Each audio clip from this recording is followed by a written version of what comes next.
Welcome, everyone. So let's go ahead and get started. As most of you know, my name is Dr. Kate Astrike. Thank you for joining us, and we are welcoming tonight Dr. Darla Domke-Damonte, and she's going to be speaking to us here as part of the English Futures Speakers series to give us information about how we could possibly maybe study abroad or teach abroad. And she's here to answer any of your questions that you have about the topic. So, here we have a couple more people to let in. She's planning on speaking for about 25-30 minutes in that range, just to give you an idea of what to expect. And then we'll have another 25-30 minutes for question and answer. Okay. So if you have any questions, she's going to have some participatory stuff during her presentation, but you can keep your questions until the end or put them in the chat so that then I can moderate those questions at the end. Okay. Now, Dr. Darla Domke-Damonte is Associate Provost for Global Initiatives and Professor of Management at Coastal Carolina University. She is a former president of the Southwest Academy of Management and former vice president of the Consortium of International Double Degrees. She has worked and/or studied in Russia, Germany, Poland, Slovakia, and Ecuador, given seminars in France and China, and developed education abroad, teaching, double degree, and mobility agreements in over 30 countries. Her research interests deal with entrepreneurial orientation, international knowledge flows, and the effects of pedagogical tools and individual and team characteristics on performance in course projects in strategic management and study abroad, and its effects and support of curricular design. Darla earned a PhD in strategic management from Florida State University, an MA in international business from the University of South Carolina, and a BA with a double major in Russian studies and foreign language and communications media from the American University. My goodness. Please join me in welcoming Darla Domke-Damonte. Thank you so very, very much. What a wonderful opportunity. I was so delighted when Dr. Ply asked if I would be interested in coming and chatting with you all. I wasn't an English major. I'll start with that, right? But you might find it interesting that my first job after my bachelor's degree was actually as a professional editor for an organization in Washington, D.C. So if you saw the transitions between different areas in my career path, I would tell you that the fundamental skills you have are applicable to so many different things that you are in good shape. So let's explore what some of those things might be, all right? So I think the first step that we need to talk about here is knowing yourself, because knowing yourself is the start to your journey. Attributed to St. Augustine, but nobody's actually entirely sure. The world is a book, and those who do not travel read only a page. So how do we get you to get the whole book and to appreciate some of the opportunities and know how to access the other pages, chapters, etc. of that book? So what I'd like to do is, if you can please, you can unmute, you'll have to unmute because I can't see all of you at the moment. Actually, yeah, I can. If you would unmute and just to the extent that you're comfortable sharing, what do you see as something that's an interest you have? What skills do you have? Do you hope to build through a time abroad? Notice I didn't just say study, because we're going to talk about not just study, but a whole bunch of different engagement opportunities. Or what are your talents? Would somebody be comfortable sharing on any one of those? If it's going abroad, then one thing I would love to improve is my communication. And I guess my talent is I'm a good writer. So improving your communication and building on those skills as a good writer in the process. Okay, thank you very much. Others? I like to study languages, so if I got time abroad, I would love to study other languages, like with the natives of that country, or the people that live there. And I'm also a good writer, I guess. Very good. Thank you, Sage. Is there a language that you are focusing on, or maybe there's a language that you haven't been able to yet, but really intrigues you? I focus primarily on German. That's the first language I was ever introduced to. And I really want to study Spanish though. Ausgezeichnet. Das wäre sehr nett, wenn du noch länger in Deutschland sein könntest. Can you give me an idea of what is something that interests you about being abroad?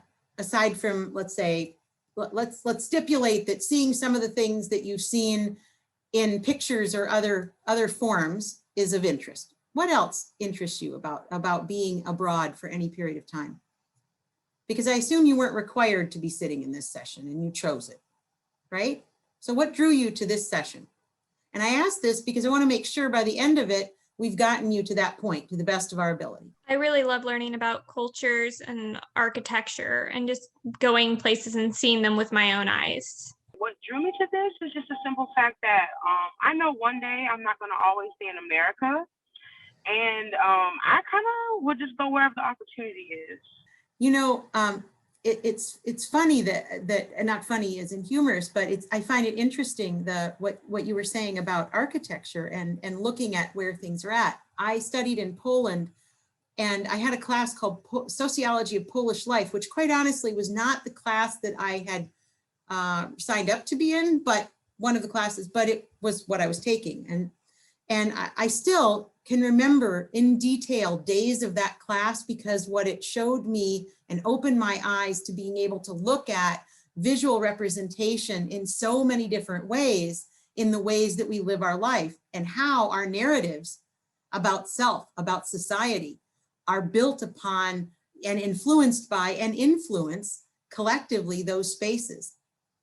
So you, as, if you will, studiers of the use, application, structure, and dynamics of English, as well as its evolution, right, through its literary history, its application, and so forth, are in a unique position in many ways to be able to take that same sensitivity and bring that to additional settings, right?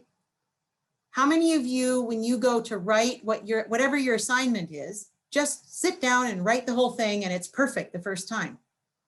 Anybody? Because I'd love to know your gift. If anybody puts a hand up here, I'm going to follow up with you, right? That's probably not where we're at for the most part. But do you find that you kind of plan it out?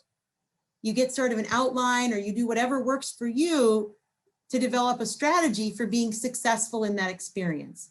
So what we want to help you to do today is think about how you make some of the connections, because I was very frustrated when I was in high school in the early days, because I couldn't connect. I grew up in southeastern Minnesota. Most of the people looked a lot like me, you know, and came from where I was from. So when the exchange students started to come, that was like the world. Now, granted, you all are growing up in a different time where you have, you know, YouTube and TikTok and a whole bunch of other stuff, right?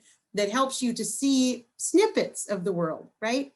But you also know from meaning development that you have to be cautious about those snippets too, right? Because they don't give you sometimes a contextual frame of within which they operate. So I have a plan here, but if you're thinking the plan is not working for what we're going to go through, which is a lot of opportunities, okay, then I want you to stop me. Somebody have the courage to just unmute and tell me this is not working. I need to know this, okay? Because this is for you. All right. So let's go on, and as we look at, you know, pathways for English majors, these are on the left, right? I'm thinking you can see the next slide, right? I hope. Okay. So, you know, journalism, marketing, editing, television, translation, writing, teaching. Have I told you anything you don't already know? You already knew this. But also, there's Peace Corps volunteer, in which you're helping to transform a community, change people's lives, and help them to leverage their messaging or the development of products or services within their community that will help them better educate, feed, clothe, and build the prosperity of their children and their community. You can be a technical editor. A friend of mine did this actually in Japan. And they were responsible for reviewing communications. You know, anybody like technology, computer, aside from your cell phone, but I mean like actually how it works? Anybody? Yeah, okay. So this is a super field with a huge amount of potential that has very, very significant needs, right? How many of you have ever opened up a box of whatever you ordered from somewhere that required assembly and tried to follow the instructions and you're like, I don't know, right? Anybody? I can certainly say that's happened a few times, right? So the technical editors are people who are doing, in one space, they're preparing those things. So they have to talk to those designers because they have to understand, well, what is this supposed to do? Oh, okay, your word is this. Nobody else is going to understand that. We need to use this word, right? Beyond that, my brother, who's a very senior engineer, they work across multiple continents at the same time, passing project work. So he'll work until whatever, 5 o'clock and up in the Raleigh area and send the project over to where it's being worked on in Japan. As they're waking up, they're working on it and moving it forward. But the notation and the direction and what those projects mean and what their scope is oftentimes require a lot of fine tuning to be able to communicate with other departments of the firm. Does that make sense?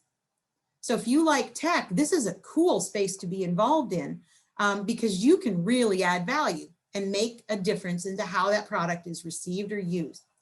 You can be a Fulbright Scholar. And a Fulbright Scholar is somebody who is going to apply, and I'm going to show you a little bit more later on as we talk about it. But Fulbright Scholars go to as many as 800 different positions around the world in over 100 countries to be able to do research. So is there something that's really interesting to you? It might be, you know, comparative literary traditions that speak to, let's say, gender issues. Maybe it happens to be, you know, how is aging depicted in different styles of literature around the world or in particular country that you follow? How is anime as a form of visual and written communication to the extent that it's in like I can't remember the exact book names, but how is that a comparison for a narrative? So these are things that you can choose to be able to do. And Fulbright Scholars also can teach English, right? So there are English teaching awards that are also available there's over 1,200 that help you to be able to do this in a number of countries around the world. So these are opportunities. You can be in public relations. You heard in my introduction, I did a double undergraduate degree. One was in Russian and USSR area studies. Yes, there was still a USSR, I'm that old. And the other one was in public relations and German, actually. So I developed events that involve both English language and German, in that case, activity-based. So there are ways that you can do this to both help and cultivate US firms as they're doing things elsewhere, especially if you have language skills to be able to add on to that, or to be able to work with firms who are here in entrepreneurial development, in local organizations like chambers of commerce or small business development organizations to help make sure you're curating the cultural meaning behind what they're saying and making sure that's going to communicate effectively to the people who are going to receive that in English here, right? Because it's one thing to get something that's in English, and then there's another one it's kind of there, but not quite, right?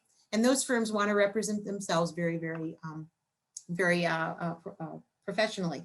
So nonprofit management is another space where this is highly possible. And I'm going to show you some examples of this shortly.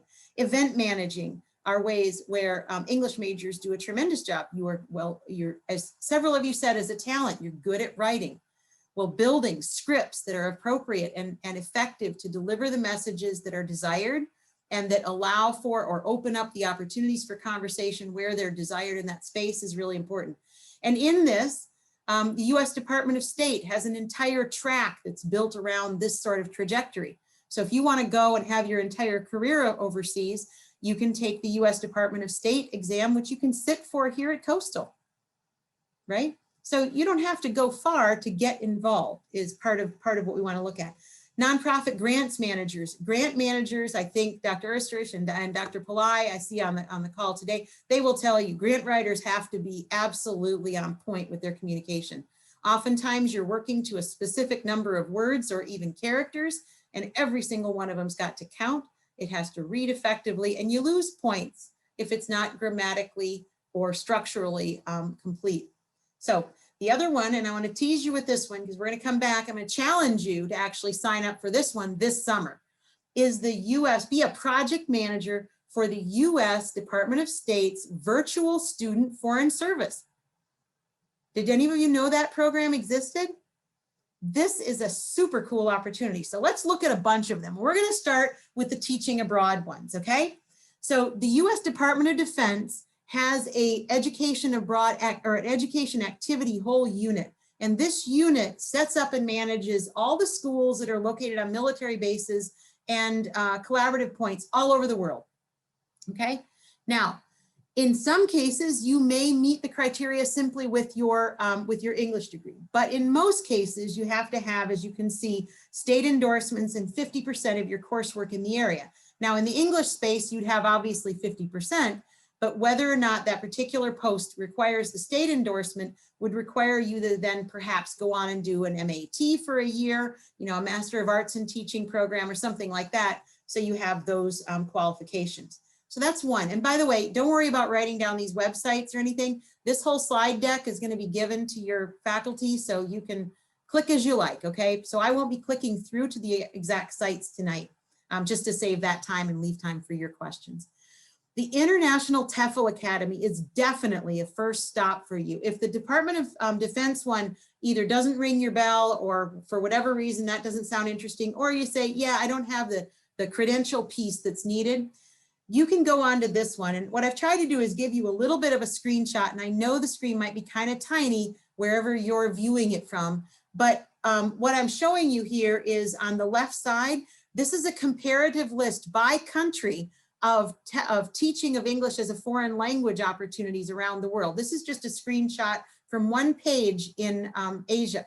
And you can click through and see all sorts of different opportunities, kind of what they pay, what the contract is like, and what that means in terms of the length of time that you have a contract. Now, the teaching English abroad opportunities are really great opportunities for a couple of reasons. Number one, well, they're not going to make you rich. So that's important to point out. For example, we're going to come up on one here in just a moment. I believe I have that in my second to the next slide. So English at international schools, let me come back to that for just a minute. At international schools, they're also hiring teachers in all over the world. So many of these actually have different conditions that don't require you to have teaching credentials, but they will require that you have the subject area knowledge and major like English to be of use. So when I looked at, this was one this is the search site for it. And earlier today, when I looked to see what was available, there's a job in Thailand that they're looking for right now. So that English majors could apply to. So if that's interesting, you can do that. Now, the benefit, as I said, of these teaching English abroad is that you really get to be able to look at and live in that space, and you have a supportive network. You're going to be busy, but you're going to meet people, and meeting people is the key to connect you to the next opportunity abroad. Short story, my sister she did a master's abroad in Norway. During that time, she had the opportunity to go to Germany, which she really wanted to improve. So she went to Germany for a semester. During that time, she learned about an internship for an organization that's out of Finland. Well, she doesn't speak any Finnish, but she applied for it. They took a shot and she became the first American in their management training program. She spent 3 years going to about 7 different countries on assignments before she was hired on. She's now one of the senior executives for one of the top 5 largest stainless steel manufacturers in the world. How did that happen? Because she kept asking questions, because she kept looking at what's available and what's the next step, right? So teaching English in Japan, Aeon is a good example of this. And these give you a link to that site. As an example, in Japan, I looked this morning and there's an opportunity to teach there. One of those provides a salary of about $2,500 a month, which, if you know Japan, is really not very much money. However, it also gives you the air ticket to go over and it pays for your housing. So now all of a sudden that $2,500 is still not a huge amount of money, I understand, but it is going to be able to help cover your and then they give you bonuses for different things as well. So it's important to check out the options and review the contract before you move forward. The Peace Corps, as I mentioned, has a variety of different volunteer offerings. This is a screenshot from this morning about a project description in Albania for an English education volunteer. And when you see volunteer, don't think, oh, that means I don't have any income. The Peace Corps does provide compensation. It's small. I'm not going to lie. It is small. It's for maintenance in that post area. So don't expect that you're going to be banking a lot of bucks while you're out of the country. Okay.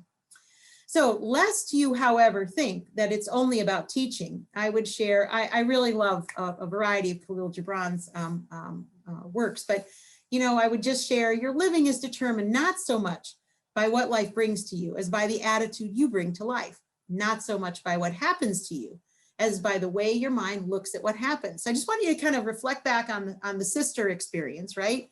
And then kind of think about, there's a lot of other opportunities. So I want you to broaden take your blinders off and realize anything's possible. We just have to help you get started on the pathway. There are lots of non-teaching jobs abroad, or jobs that themselves aren't located abroad, but they support a lot of things abroad. Another pathway, you start to work in the space that we work in education abroad. You work as a project assistant or so forth, and then you end up moving over into the location manager of that location. Right? So now you're the manager of their facility in Greece or Rome or London or wherever that happens to be, right?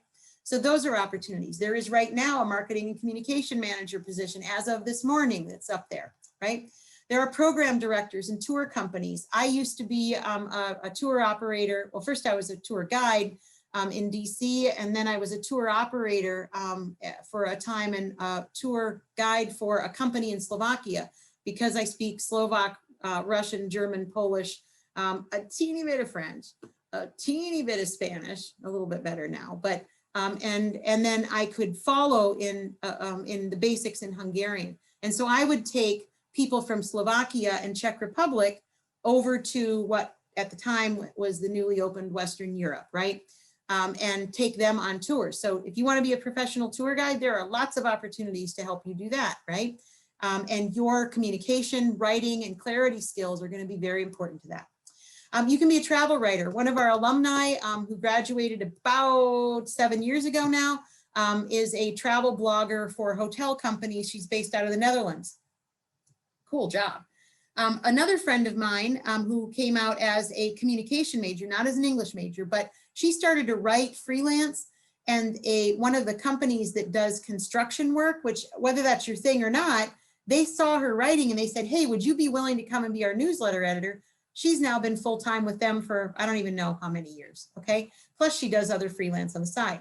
Cruise line events, direction, and activities. If you want to get an exposure, it'll be a big time abroad, but then back. The U.S. Department of State, I've already mentioned, there are 7 tracks in the U.S. Department of State professional programs. So there are opportunities there for you to apply these skills. The Peace Corps we've mentioned, and there is also a UN job site as well. So I also mentioned to you earlier this virtual student federal service. This will open up for you to apply on July 1. Why is this important? These are virtual experiences where you're a consultant to some place, somewhere on the planet. All of the parts of the U.S. Federal Service have until the end of May to put their job requests in. At that time, the federal directorate will set up the cycle for students in universities, just like you, to apply and bid for them. So one thing that was up last year was developing a description of the use patterns for a particular national park. So you can look at the jobs, they'll be up there before the bell rings. But what I want to tell you is this, on July 1st, at whatever time they open, I can't remember, might be 12:01 midnight at some time zone. Within about 20 minutes, a lot of the jobs will be closed. Why? Because they only accept about 100 applications, and it's the first 100 in and then the door closes. So it's super important if you want to do this, get in there in May, get your stuff all loaded so your application is full and complete. Excuse me. And then be ready, because you can get your first 3 ready and you can bid on 3 so that you can go in. Don't wait. It's not going to be around 3 days later. Okay. So hope that's helpful to you. And I challenge you, go out and bid for something. It's great experience. Yes, it will look good on your resume, but more importantly, it's going to engage you with other parts that will challenge your communication, both oral and written, as you work on that internship with them over the course of the next year. They are not paid, just saying, okay? It's experience, but again, it's about opening the door and getting you connected. Remote internships, this is an example with UN. Scholarships are there and we are here to support you. So while you're an undergraduate, don't put your hand up. I'm not asking you to disclose, but if you're a Pell Grant recipient and you want to go abroad, the Gilman Scholarship Program was built for you. You can get up to $5,000. And if you tack on a critical language, another $3,000. And we have mentoring programs to help you. And our English Writing Center here at Coastal has been trained to also mentor you.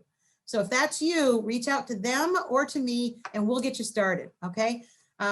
Because certainly that's a financial, very supportive cost. Critical language scholarships, if you want to study languages that have been identified as of high need and critical importance. Boren scholarships are also language-based but intensive opportunities to study and develop your competencies, especially in less traveled parts of the world. As you graduate, there are Rhodes scholarships that'll take you to Oxford in the UK, Fulbright scholarships that can take you anywhere in the world to do research and teaching, and a Rotary Global Grant that can give you up to $50,000 to complete your master's in somewhere in the world. And Rotary District 7770, of which we're a part, and yes, I am a Rotarian, we have a mentoring committee to help develop that capability. You apply as you finish your junior year, because it will be then for the following time. These are examples of some of our students at Coastal who won those awards. And we also have internal Coastal opportunities. And I would be very remiss if I didn't point out the short-term education abroad programs that our faculty work very hard together to create exceptional learning opportunities for you that are very, very cost effective. We try to build them as accessibly as possible. And I wanted to show you, these aren't even out yet. You should actually get an email about these tomorrow. But this is our screenshots from our brochure that'll be coming out with the 19 programs offered for 2021, 2022. They all have academic credit, and the screenshot here is the London program that Professor Pillai is leading as well, with Dr. Cassandra Hill as well for the upcoming year. Pop culture in London, past, present, and future. I think I'd like to go. Internal opportunities also include scholarships and education abroad, long-term programs. We have semester programs with partners in 18 countries, international internships that are very low cost in some cases, right? Virtual international internships that are even less, but you could do them even when you're like, well, I'm not quite ready to travel to X place, but I really want to be able to do this internship. Check out our page, coastal.edu/education abroad. There are research programs abroad and also faculty travel with students for research, conference, and competition. Last year, right before COVID hit, the English department was actually about to take a group to a conference in Kazakhstan on English writing. It was going to be a fabulous experience. And we hope that we will have many more as we're now returning to travel abroad. These give you a listing of some scholarships, and we encourage you to look at them and apply. The deadlines for this next round of scholarships will come up in October. Finally, I just want to close with a couple of thoughts. Preparing yourself for the opportunity is really important. You've got to brush up on your additional language skills. I don't mean to be the, I know English is a de facto international language. That is a true statement.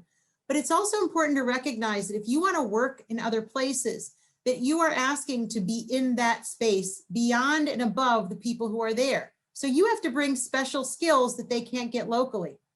And if you look, as an example, by 2030, the country that has the largest number of people speaking English is expected to be, it's not the US. How about that? China. England? No, even China, interestingly enough. Although with the new population curves, it's hard to tell. So India would certainly already be in that space as well. But that's what the statistics tell us is so look at your language skills. It enhances your options. And even more important than like getting your foot in the door, honestly, when you get there, you're going to be far more effective in interacting and communicating, building those communication skills that were desired, because you're going to be able to communicate with people there.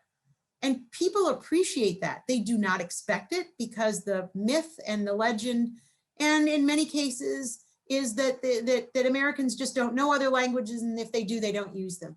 So attempt to use them, try every day. There are wonderful programs that can help you to do that. You have classes here. If you're intrigued about a language, take it while you're here, but continue to skills and use them where you can. And you can do that a lot of ways. Watch movies that have subtitles instead of in English, right? And if you can choose the language and Spanish is the language you're trying to learn, change that movie you've watched 5 times over into Spanish when the next time you watch it in your COVID, time.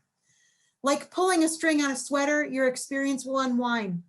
So the first experience leads to others, and you're going to become aware of, and people are going to then endorse you as they see your capacity, your ability to work effectively with others. Read widely. I don't mean just in English.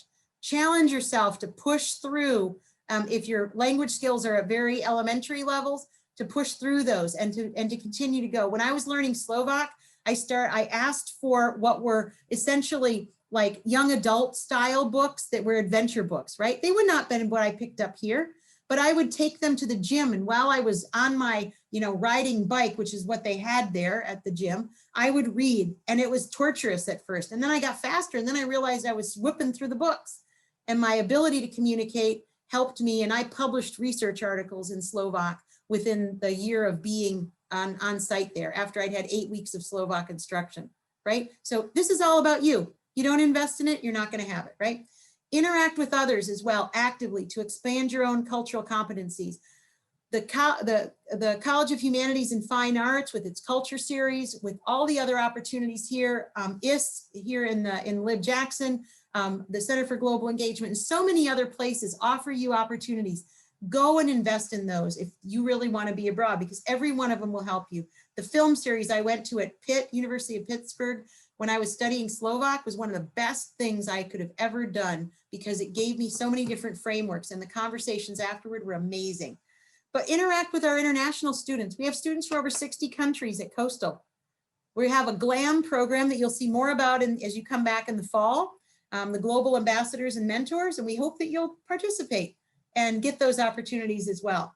There's also, and my daughters who are in high school have really gotten involved with these with pen pal programs. So you like to write, that might be a narrative and a way to connect with others in countries you have interest to, and to be your peers, to be able to identify what's of interest to them, okay? We're here to walk with you, to support you in this journey, but it's your journey. And so we respect that that will come from whatever place you're in to help you to get to wherever it is that you'd like to go. We'll do our very best. And I really appreciate, I have a collection of quotes that speak to me, and I don't know whether this speaks to you, but I'm going to end with Nathaniel Hawthorne's comment. It contributes greatly toward a man's moral and intellectual health to be brought into habits of companionship with individuals unlike himself, who care little for his pursuits and whose sphere and abilities he must go out of himself to appreciate. By investing in these opportunities, by thinking about these ways, you can craft that experience pathway down the road. And I'm going to stop. I am 5 minutes over what we committed. I'm so sorry. But whatever questions, comments, or challenges that you have to anything that's been brought to you now, I'd be grateful to engage with. And I'm going to stop screen sharing. Thank you so much, Dr. Domke-Damonte. You are not 5 minutes over. We did the 30 minutes just as we agreed upon. Excuse me. Now, I know that we're going to have lots of questions. There's been quite a lot of chat going on while Dr. Domke-Damonte is speaking. And I'm going to do I think I'll be the easiest. Excuse me. I'm so sorry. I apparently need to have a little drink of water. I'm going to first go through the chat and ask the questions that I feel like Dr. Domke-Damonte hasn't already addressed. And then we'll see if we can open this up into just a more general conversation. Victoria asked earlier, do you need a second language to teach out of the country? And I believe that Dr. Domke-Damonte, she asked that early on, that she addressed that issue there at the end about how it's not always necessary, but it's helpful. Sorry, go ahead. Yeah, so sometimes yes, sometimes no, but it's always, if you're going to a place that that English is not the majority language spoken, it is always, always, always, always better, because you will find your space and your place in your home there quicker. All All right. Good example. And- Watch Ramen Girl. I'm sorry, I'll drop it in. Watch Ramen Girl. Okay. That's important. You know, we just had a professor that went abroad to teach in Kazakhstan, and she did not know Kazakhstan or Russian. So there are opportunities. I know that she was working hard to learn it. So and the next question in the chat was, do Coastal Carolina students need to take the specific classes offered by Coastal Carolina in order to take advantage of the travel abroad opportunities to countries? Great question. So it depends on which one of the things you are working to participate in. If you are going to participate, and I think that Dr. Pillai kind of gave some feedback on this too, but on the short-term faculty-led programs, yes.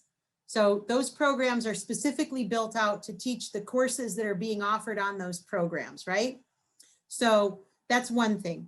On the long-term programs, you actually choose from whatever that institution offers. So if you want to go, for example, to University of Exeter, we have a list. To the extent that they've limited courses, they'll tell us what you can choose from. But otherwise at Exeter, for example, as long as you meet the prerequisites, you can pick anything, right? So you'll work to identify what's of interest to you. Well, pick anything. Let me put in a little asterisk and say the asterisk is you'll look through and find what you like. Then you're going to meet with your academic advisor who is going to help you understand, okay, these 3 classes will fit in these spaces of your program. This one, not so much. So you can take it, but it might come back to Coastal as an elective. Do you need electives or not? This is an important conversation because if you rely on federal financial aid, so Staffords, Pell's, anything like that, you have to have a full-time enrollment in order to get the full amount of your program. And since those rules differ so very much for each person, that's important. Also, I don't know if we have any veterans on the call today, but if you are a student who is a veteran, we have some students, the Veterans Administration has some programs that are covered by the veterans benefits and some that are not. So it's really important to ask those questions as you invest in that so that you can also understand the financial ramifications of it. But in general, long-term you pick, short-term they're identified and that's what you're choosing from. Yeah. And then international internships you craft with your department as to what that will come in as and how many credits and so forth based upon the experience.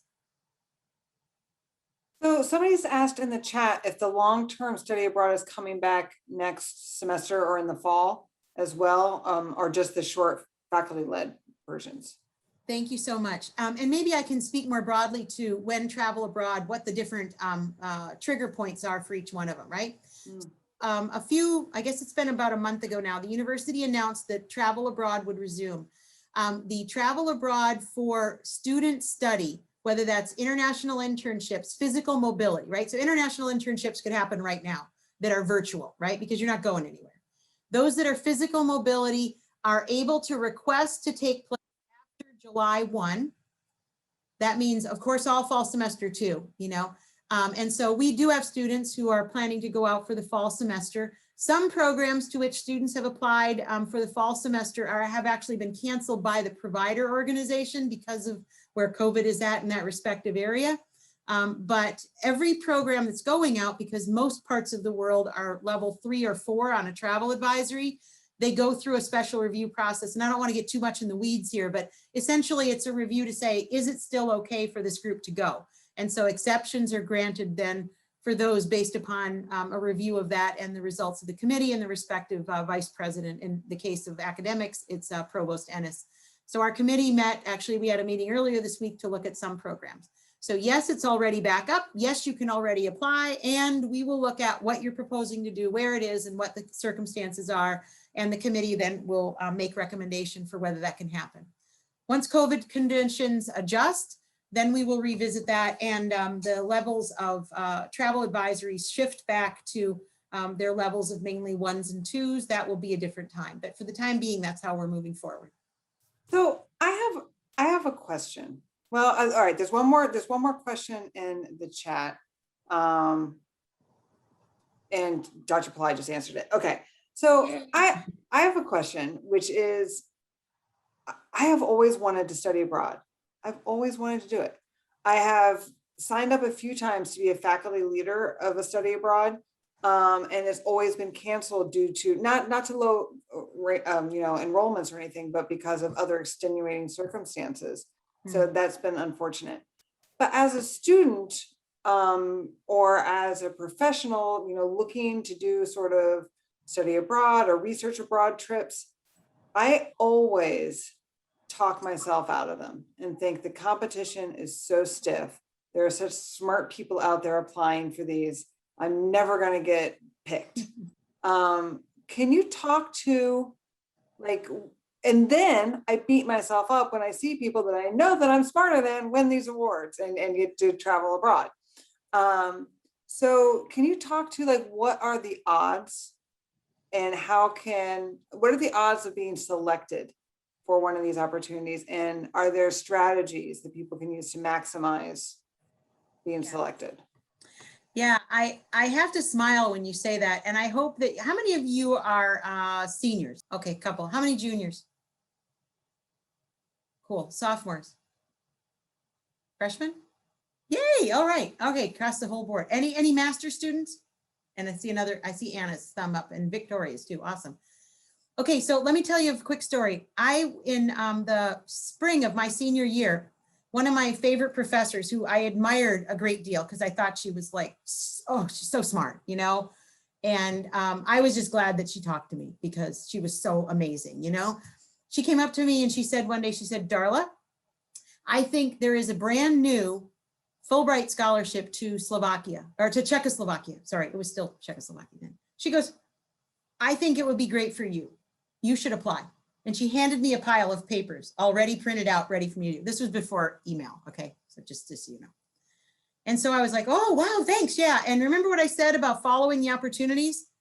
I grew up in a family that of 6 kids on a farm. Neither of my parents had college degrees, so neither one of them knew the questions to ask at all about anything. And I mean no disrespect to my parents, they were wonderful, right? But that was a pathway we had so we had to find ways to stay in college, much less what? And I said, my answer to her was, oh yeah, who do I have to kill? And because I had just come back from a study abroad program in Poland, and I went on that program because it was the cheapest one the university offered. Ironically, it was also to the city that my ancestors came from. So I got to stand in the place where they registered their citizenship and go find information, which was completely awesome, right? But I had gone through Prague, and let's just say that at the time, there were a lot of controls. I'll just say it that way. If you want more, have a coffee with me someday and we'll talk, okay? So in that time, I was thinking this is going to be tough. And then my same thought was, I went home, I looked at it. There's so many questions, so many things, proposed this research, and I came back and I told her exactly that. I said, I am sure that there are far more people who have PhDs who are far brighter than me who are going to get this. She said, no. She said, this is something you can do. You totally can do this. Just go fill it out because you can make this work. And so I filled it out, turned it all in, nothing happened. I took a job as an editor. I'm working, and I'm not kidding you. I live with my roommates, and sometimes we play jokes on each other. So one day in February, the phone rings and this person says, hello, is this Darla Domke? Yes. Hi, yeah, I just wanted to let you know that you got the Fulbright to Czechoslovakia and you're leaving in 2 weeks. And I'm like, ah, ha, ha, Mark, this is really funny. I thought it was one of my roommates. I'm not joking. And the guy says, yeah, I'm sorry, I should have told you my name. And he tells me his name. And I'm like, are you serious? He goes, yeah, didn't you apply for a Fulbright last May? And I said, yeah. Anyway, it was real. Now, I'm like, I can't leave in 2 weeks. And he goes, well, when can you leave? And I thought, now we're negotiating? I don't know, September? He said, yeah, sure. So Fulbright gave me training 8 weeks for Slovak, and I arrived in September of 1989. And I don't know if you're thinking world history events here, but 2 months later was the Velvet Revolution in the country, and we watched the whole thing. I have it on video, I have it on tapes of where anyway, it doesn't matter. My point is, when you tell yourself that, you defeat yourself, right? Mark Twain had a saying, and I don't remember the exact words, but it basically said, don't be around people that tell you you can't do stuff. please, I just tortured anything that he would have to say, you know. But the point is you got to believe in yourself. And the thing is you don't know what the other competition is. I'll tell you on the Gilman scholarships, the Gilmans are about 1 in 4. Okay. So 1 in 4 people who apply for a Gilman will get it. And the reason I know that is I've served on the national panel where we awarded the scholarships multiple years. So if you have a Pell Grant and you don't apply for a Gilman, oh, you're killing me. You're leaving the money on the table for other people to go do the thing you say you want to do. And as long as you are for a Gilman scholarship, as long as you are 3 weeks, that means 21 full days in a single country, then you can apply for that.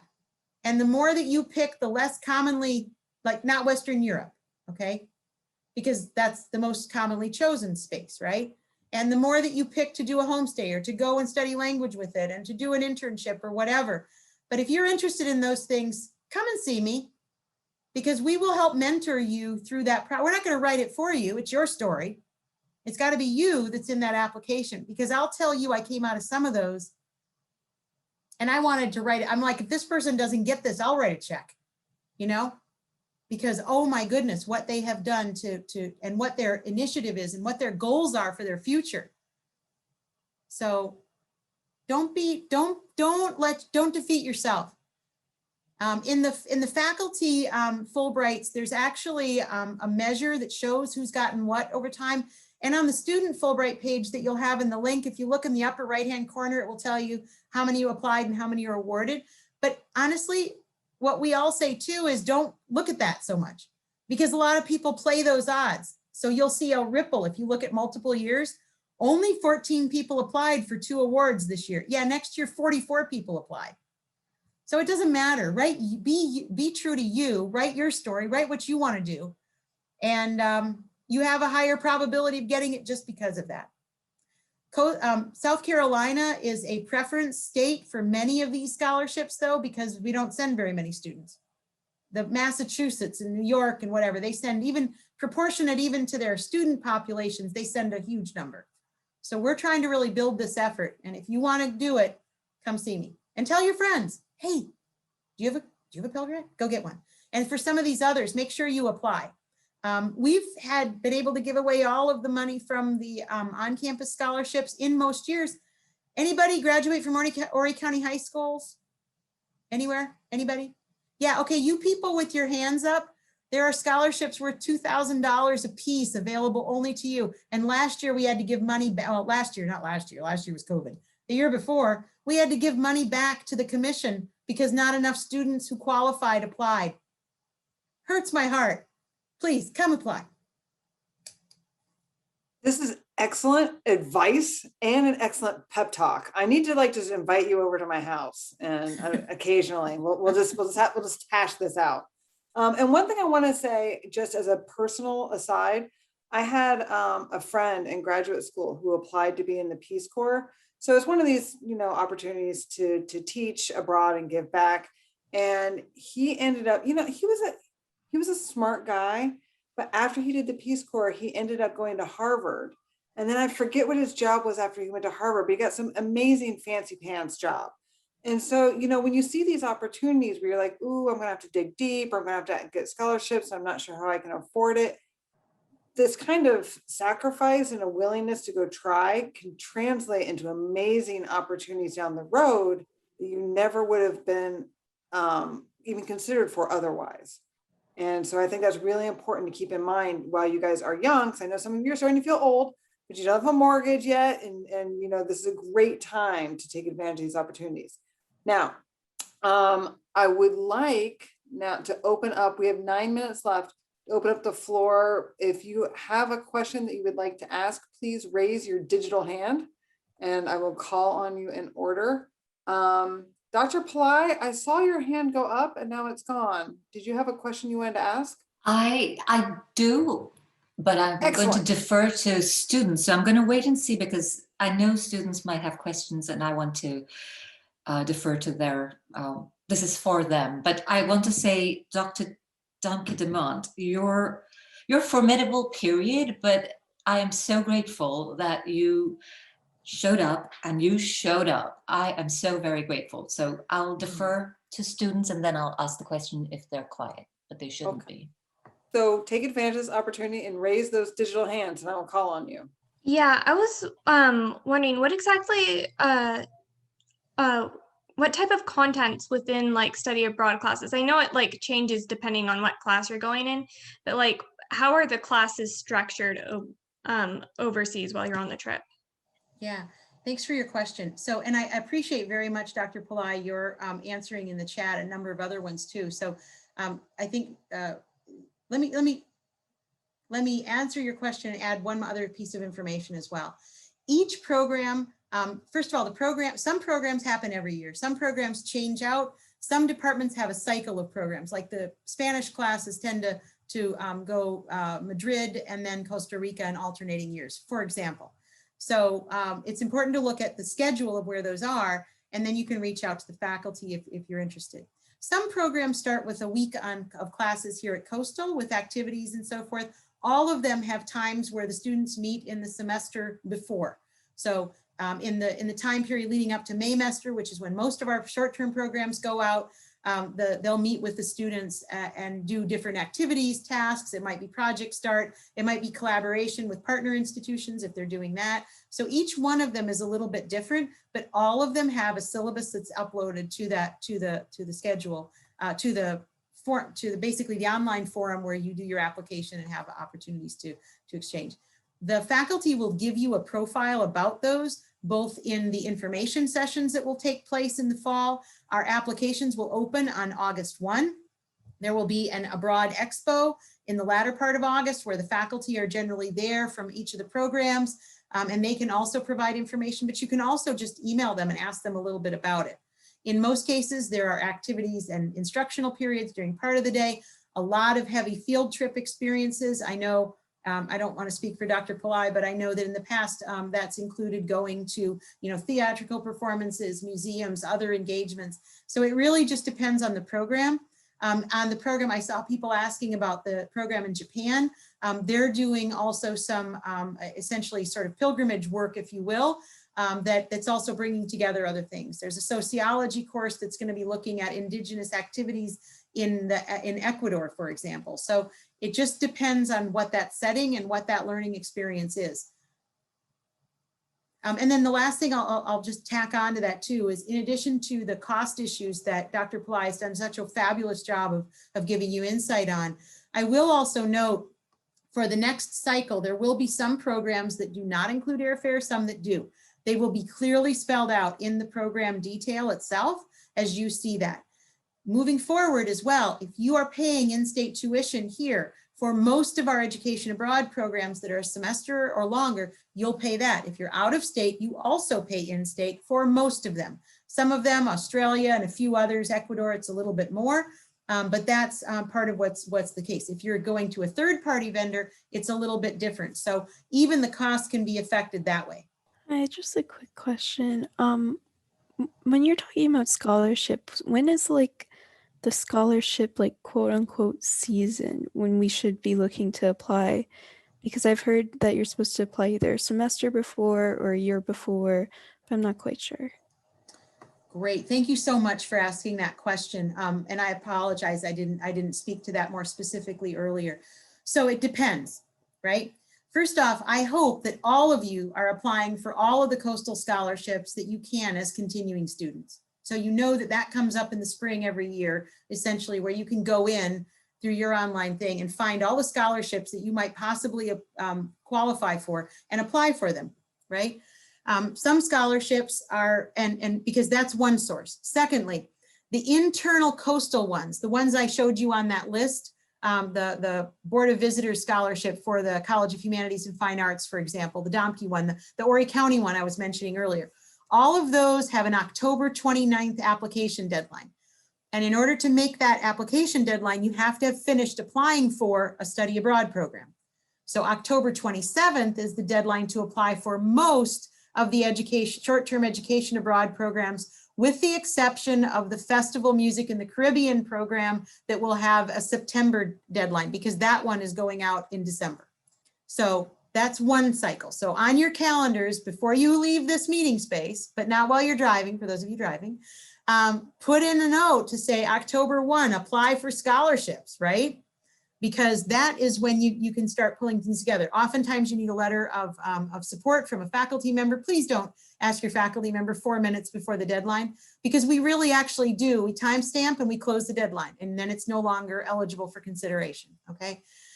Second thing, there are also all these other scholarships. Rotary's deadline is in the spring each year. So you will see communications that come out that say, hey, the cycle is open. If you're interested, you can self-identify, and here's some things that you would then do, right? To take some first steps. Fulbright, the deadline is in September. Critical languages is also earlier. Boren is early February. So all of them have their own, these are national prestige scholar programs. So they have their own cycle and we live with them, right? But you will find on our Prestige Scholarship webpage, you'll find links and information about that, as well as information taking you to where you can get somebody here on campus who knows about them, okay? So I hope that's helpful to you. It was, thank you. My Just pleasure. a slight follow-up one. So like, let's say I wanted to go like a full year from now, so like in May of 2022. Mhm. And the cycle, like let's say the cycle is like you apply by April like 30th. Would I apply this April 30th, or would I apply for next April 30th? Right, so clarifying question, right? And then Yvonne, I'm gonna answer your question. I see it down there. So clarifying question to you. Are you thinking about like one of the Maymester programs, for example, maybe Dr. Pillai's or somebody else's who's doing a Maymester one? Or are you thinking about a program with like a third-party provider or something else like that? The one that I was looking at was a third-party 3-week summer. Okay, thank you. So the deadline for applying for programs. So let's go talk just about programs and not scholarships now. For our short-term programs, it's October 27th for everything except the Festival Music in the Caribbean. Or better said, anything that occurs in winter break. That has an earlier time. Otherwise, everything for spring and summer of 2022 will be October 27, right? Second thing, for semester programs, it is the middle of March or the middle of October for the next cycle coming forward. So the middle of October is for the spring, and the middle of March is for anything in the summer, right? So starting in the Maymester time and later. Does that make sense? Yes, thank you so much. Yeah, you're welcome. So if you just kind of keep in mind, October is an important month. March is an important month for summer, but October is really important for semester mobility. And applying for programs, October is your hotspot. Yvonne, you asked a question as well. The subject of the email would be, and the emails will come out. It'll say Center for, basically read anything that says Center for Global Engagement, okay? Because that will be pointing out important points, and you're going to see this pamphlet come out to you, as well as the virtual student foreign service opportunities too. They didn't go out today, we were hoping, but we had there's a couple of things we're still tweaking, so I expect they'll be out tomorrow. For those of you who would like the slide deck, it is now available to be downloaded. And then the last question that we have, if you have to leave, you have to leave. Thank you very much for coming tonight. But Dr. Pillai wanted you to please clarify the terminology between short-term, long-term, and third-party. Right, so short-term programs, when we use that language, it's programs that are of less than 6 weeks in length. They are organized and they are run internally here at Coastal. So they are led by our faculty, okay? So they are completely internal to Coastal. Long-term education abroad programs last longer than that time period. So they could be 6 weeks, they could be, and really there's a little bit of intersectionality because an international internship that's 2 weeks long, we also look at as that from that framework. But semester abroad programs in particular are what we're talking about with those, semester or year abroad, which you can do both, right? So those programs are done in one. Long-term can be done either through direct exchange partnerships we have. So these are universities in different parts of the world. Kazakhstan was raised earlier, Exeter, Japan, China, Italy, Spain, Ecuador, amongst others, right? So you would say, oh, I'm going to go to Universidad San Francisco de Quito in Quito, Ecuador for a semester. These are programs that Coastal has a contract with that spells out exchange. So you will also meet, for example, in the fall, we have students coming from Germany, from France, from China, from a bunch of other, some of which are exchange partners. They're here only for a short time, a semester or a year. Other ones who are then degree seekers, right? So those exchange partners are our long-term. In addition, we have third party, and those refer to a different organization, like for example, Intern Abroad HQ or ISA. It doesn't matter what the names of these companies are, but these are companies that specialize in developing a program of study and then marketing those out through their university partners to offer to their students, right? So we've worked closely with, for example, we don't have an exchange partner in Switzerland, but we have students who want to go study there. And so they go through a third party. Another one, very popular, Thailand, Mahidol University in Thailand. We don't have a direct exchange relationship, but we do have the third party program. So I hope that helps to understand. Just realize that they're organized in slightly different ways, but you can do as short a program as a week, the faculty-led programs or some of the international internships, and as long as a year. And we'll help you to figure out which ones. The other thing, go to coastal.edu/education abroad. There's a 9-step method that'll tell you how to search for programs, and that'll give you a detailed down list as well. So I hope that's helpful to you. So many fantastic resources. Thank you so much. I want to go study abroad now. Let's go. Let's all go. Let's together. do it. Let's all do this. Clapping, clapping, Absolutely. clapping. Well, thank you very much. Thank you. Thank you very much. And yeah, that's it. Thank you for coming and supporting this event tonight. Thanks, everybody. We LibJet, shall all aspire to be like you, Darla. not at all. We can all aspire to be whoever we are to be, right? That's what makes a wonderful world. So That is a great message. Well said. See you wonderful soon. evening, everyone. All Thank right. you again. Good My night. pleasure. Thank Bye-bye. you.